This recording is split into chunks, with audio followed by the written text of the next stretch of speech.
नमस्कार, मैं हूं बद्री नौटियाल। गुलाबराय मैदान में इस समय मैं मौजूद हूं और श्री गणेश रामलीला समिति द्वारा इस भव्य मैदान में रामलीला का आयोजन किया जा रहा है। लगातार खराब मौसम के बावजूद भी बड़ी संख्या में दर्शक रामलीला का लुत्फ उठा रहे हैं और आज रामलीला को लेकर मैं समिति के संयोजक लक्ष्मण कपरवाण से बातचीत करूंगा, क्योंकि रामलीला का जो स्तर सुधरा है, क्योंकि हम लगातार बातचीत कर रहे हैं कि रामलीलाओं का स्तर लगातार सुधारा जाना चाहिए, साज सज्जा पर खर्च किया जाना चाहिए, म्यूजिक पर खर्च किया जाना चाहिए, ताकि लोग बड़ी संख्या में रामलीला के बदलते स्वरूप से रूबरू हो सके। लक्ष्मण जी, स्वागत है आपका। धन्यवाद आपका। देखिए, आपने जैसे बात की कि साज सज्जा या किसी भी प्रकार का म्यूजिक में या किसी भी चीज़ में, जिससे कि भाई देखने वाली जनता को भी अच्छा महसूस हो, देखने में भी अच्छा लगे, सुनने में भी अच्छा लगे, तो इसलिए मैं तो सबसे पहले तो रुद्रप्रयाग की जनता का भी धन्यवाद दूंगा, क्योंकि इसी जनता के सहयोग से ही हमको एक ऊर्जा प्रदान होती है कि भाई वो लोग अच्छे रूप में, चाहे आर्थिकी रूप से हो, चाहे संख्या के रूप में हो, अच्छी उपस्थिति दर्ज करते हैं, तो हमें भी एक ऊर्जा प्रदान होती है समिति को, और इसी के निमित्त हम भी ये खर्चा यहाँ पे कर पाते हैं कि भाई जनता को एक अच्छी चीज देखने को मिले, और हमारे जो भविष्य के नौनियाल हैं उन्हें भी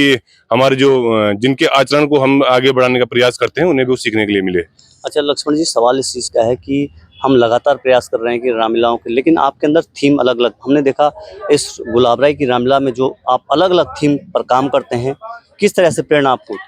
देखिए, हमारे बड़े बुजुर्ग रुद्रप्रयाग में देखो बहुत वर्षों से रामलीला होती है। मेरा तो जन्म स्थान पुनाड़ से ही है, तो पुनाड़ में काफी वर्षों से रामलीला होती है। बचपन से ही रामलीला देखने का भी सौभाग्य प्राप्त होता रहा है, और उन्हीं सब लोगों से, बुजुर्गों से, ठीक है गांव में एक माहौल होता है, गांव में कई प्रकार के लोग होते हैं, भाई अपनी अड़ पे होते हैं, अड़े हुए कि भाई ऐसे ही करना है, लेकिन गांव में कुछ अच्छी समझ के लोग होते हैं, उन लोगों का सुझाव,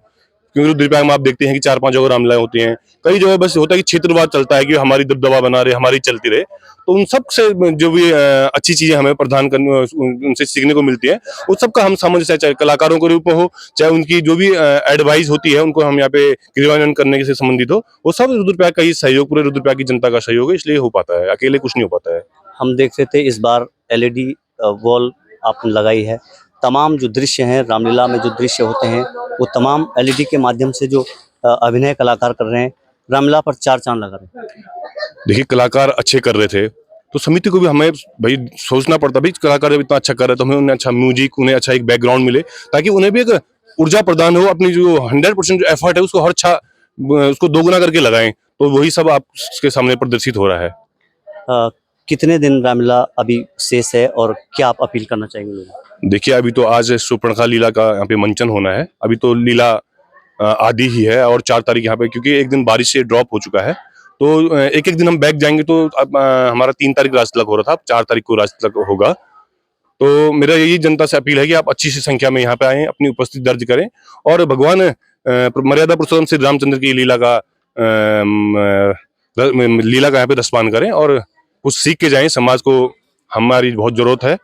तो समाज इनसे सीखेगा तो समाज में अच्छे कार्य होंगे, तो समाज एक अच्छा विचारधारा से चलता रहेगा। लक्ष्मण जी, आपने महिलाओं को मंच दिया प्रॉपरली। हम देखते हैं जिस तरह जो महिलाओं के पात्र हैं वो महिलाएं निभा रही, लड़कियां निभा रही, हमारे बच्चे इस रामलीला में पूरा पार्टिसिपेट कर रहे हैं, क्या कहेंगे?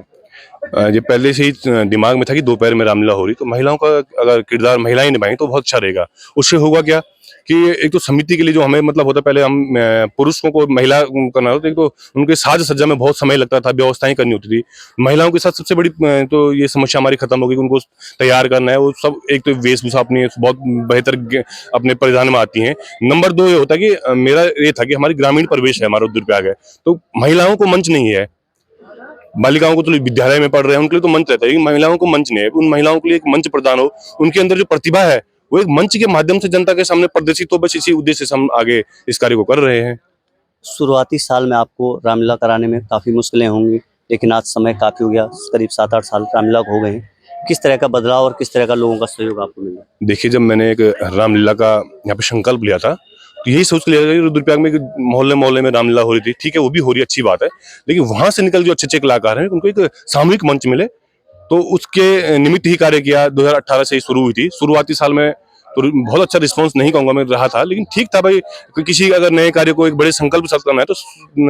समस्याएं आती हैं, और वही समस्याएं हमारे साथ भी आई। 2 वर्ष हमने 2018-2019 में रात्रि का मंचन किया, फिर लोगों के रुद्रप्रयाग की जो क्षेत्र की जनता थी उनका एडवाइस हमने सुनी, यार अगर वहाँ पे दोपहर में और सर्दियों में रामलीला होती है, तो एक तो ये पूस का महीना है, तो हमारा ग्रामीण परिवेश तो घरों में काम नहीं होता है, सब लोगों को धूप भी चाहिए होती है, तो एक धूप के लिए भी एक मैदान बहुत अच्छा है, जगह भी यहाँ पे अच्छी है, पार्किंग की कोई समस्या नहीं है और लीला और उससे अच्छी हो जाती है, तो दोनों का तारतम्य अच्छा बैठ रहा है, जनता का समर्थन अच्छा मिल रहा है, समिति अच्छा उनके जो उनकी जो जनता की भावनाएं हैं, धार्मिक भावनाएं हैं, उनको साथ हम सामने से बिठा के चलें तो उनको धार्मिक भावनाओं को भी आघात ना पहुंचे, उसी निमित्त इस तरीके से कार्य चल रहे हैं। रात और दिन की रामलीला में आपने अंतर क्या देखा, क्योंकि आप तमाम जगहों पर रात को भी रामलीला देखते हैं और दिन आप रामलीला का आयोजन करवा रहे हैं? दिन की रामलीला में सबसे देखा, दर्शक भी जो हैं, जो भक्त लोग यहाँ पे आ रहे हैं, मर्यादित तरीके से आ रहे हैं, क्योंकि रात को होता है कई लोग अलग अलग व्यसनों से रहते हैं, तो महिलाएं अगर अपना पाठ करें तो अलग अलग प्रकार की हुटिंग होती है। मैं यहाँ पे देखता हूँ, पिछले वर्ष भी एक महिला, उससे पहले तो सुपर्णखा का रोल एक पुरुष करता था, लेकिन पिछले वर्ष एक महिला ने यहाँ पे रोल किया, लेकिन इतनी मर्यादित जनता हमारे रुद्रप्रयाग की थी। मैं रुद्रप्रयाग की जनता का तारीफ करना चाहूंगा कि उन्होंने इतनी मर्यादित ढंग से रामलीला देखी, एक भी सीटी किसी भी व्यक्ति के द्वारा नहीं बजाएगी, तो मतलब हमारे रुद्रप्रयाग की जनता के प्रति एक महिला का जो सम्मान है वो हमने यहाँ पे देखा है। तो यही सब देखने को मिलता है कि दोपहर और दिन की रात की उसमें एक फर्क यही है कि रात को उपद्रवी लोग भी आ जाते हैं, दिन में अगर वो उपद्रवी हैं तो उनको एक शर्म होती है कि भाई हमारी माताएं बहनें भी हमें देख रही हैं, पहचान रही हैं। अंधेरे में तो छुप जाता है चेहरा, उजाले में वो चेहरे सामने होते हैं, तो उस अपनी वो मानसिकता को भी दबा के रखते हैं। तो आप थे लक्ष्मण कृपाण और श्री गणेश रामलीला समिति के आप संयोजक हैं। तमाम जानकारी आप रामलीला के बारे में बता रहे थे। आप लगातार रामलीला का श्रवण करें बड़ी संख्या में, क्योंकि अभी काफ़ी दिन रामलीला है। नगर की जनता से आप अपील कर रहे हैं कि लोग बड़ी संख्या में आएँ और रामलीला का आनंद लें।